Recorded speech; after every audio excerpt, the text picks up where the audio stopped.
नमस्कार, विंध्या टाइम्स में आपका स्वागत और आपके साथ में आशुतोष तिवारी। आज 11 जुलाई है, यानी जनसंख्या दिवस। इस दिवस का उद्देश्य होता है कि परिवार नियोजन के लिए एक दूसरों को जागरूक करना। आज जनसंख्या बढ़ती हुई जनसंख्या में इतनी वृद्धि, इतनी विकराल समस्या बनकर उभर गई है जिसकी आप कल्पना इतनी आसानी से नहीं कर सकते हैं। हमारा देश कोरोना महामारी से जूझ रहा है। वैश्विक स्तर पर लोग कोरोना वायरस से जूझ रहे हैं। कोरोना का प्रकोप हर जगह, हर वर्ग में, हर फील्ड में दिखाई दे रहा है।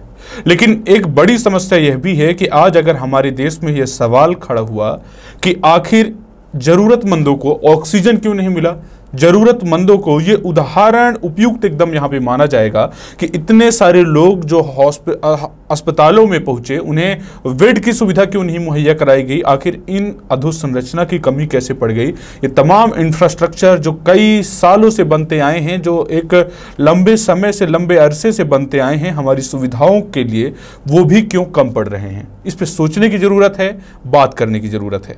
दरअसल जनसंख्या का एक और जो बड़ी समस्या है वो बेरोजगारी से भी सीधा ताल्लुक रखता है। कारण यह है कि जितनी ज्यादा जनसंख्या रहेगी उतनी ही ज्यादा बेकारी होगी और लोगों के पास काम धंधे कम होंगे।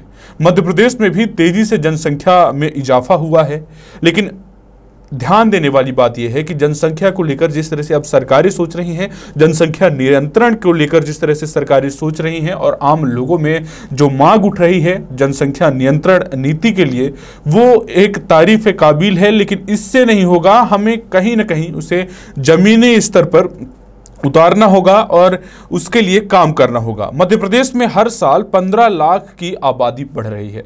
1.5 दशक यानी 15 साल में 10 करोड़ यह आबादी हो जाएगी। राज्य की जनसंख्या भोपाल, जबकि साक्षरता दर की अगर बात करेंगे तो भोपाल की साक्षरता के मामले में इंदौर जबलपुर से पीछे है।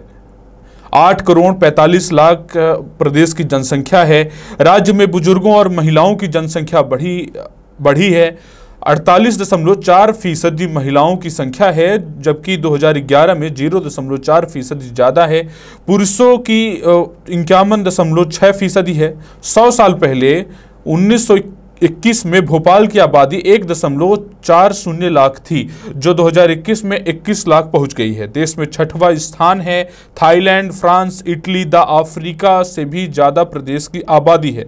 मध्य प्रदेश की जितनी आबादी है, जो कई देश हैं उससे कम आबादी वहां की है। उनमें से थाईलैंड है, फ्रांस है, इटली है, दक्षिण अफ्रीका है। आप समझने की ये कोशिश करिए कि आखिर अगर हम ये कह सकते हैं कि उन देशों में अगर वैक्सीनेशन जल्दी हो गया और ज़्यादा जल्दी सबको राहत मिल गया, तो उसका एक कारण ये भी हो सकता है कि वहाँ की पॉपुलेशन बेहद कम है, वहाँ की आबादी बहुत कम है। यहाँ की जो आबादी है उस हिसाब से अगर आप देखिएगा तो मध्य प्रदेश के अकेले प्रदेश की बात आप करेंगे तो सिर्फ प्रदेश की आबादी इतनी है जो कई सारे ऐसे देश है उसकी आबादी से कई गुना ज़्यादा है। तो हमें सोचने की जरूरत है और जनसंख्या नियंत्रण के लिए काम करने की जरूरत है। 100 साल पहले मध्य प्रदेश की आबादी 1.29 करोड़ थी, लेकिन राज्यों में अब शहर हर दशक में इतनी आबादी बढ़ रही है। हर साल 15 लाख लोग राज्य के हिस्से में जुड़ जाते हैं। इस लिहाज से हम आबादी के हिसाब से थाईलैंड, फ्रांस, यूके, इटली और साउथ अफ्रीका से भी आगे निकल गए हैं। हर 10 साल होने वाली जनसंख्या इसी 2021 में होनी थी, लेकिन कोरोना के कारण यह टल गई है। लेकिन रिपोर्ट्स की माने तो प्रदेश की आबादी अब 8.45 करोड़ के आसपास है। यदि आबादी की यही रफ्तार रही तो मुमकिन है कि हम अगले 1.5 दशक में 10 करोड़ हो जाएंगे। आज जरूरत है कि एक ऐसी कारगर रणनीति तैयार की जाए जिससे जनसंख्या में एक कंट्रोल किया जाए और इससे संभव हो पाएगा कि हम अपनी तरक्की को सुनिश्चित करेंगे और तमाम उन सुविधाओं को भी सुनिश्चित करेंगे जिससे हम अपने आगे आने वाली पीढ़ी को बेहतर ढंग से संवार सकें, बेहतर ढंग से उन्हें शिक्षा दे सकें, उन्हें बेहतर शिक्षा के साथ साथ उपयुक्त रोजगार के मौके दे सकें। इसलिए जरूरी है कि इस पर मसले पर भी बात होना चाहिए। धन्यवाद।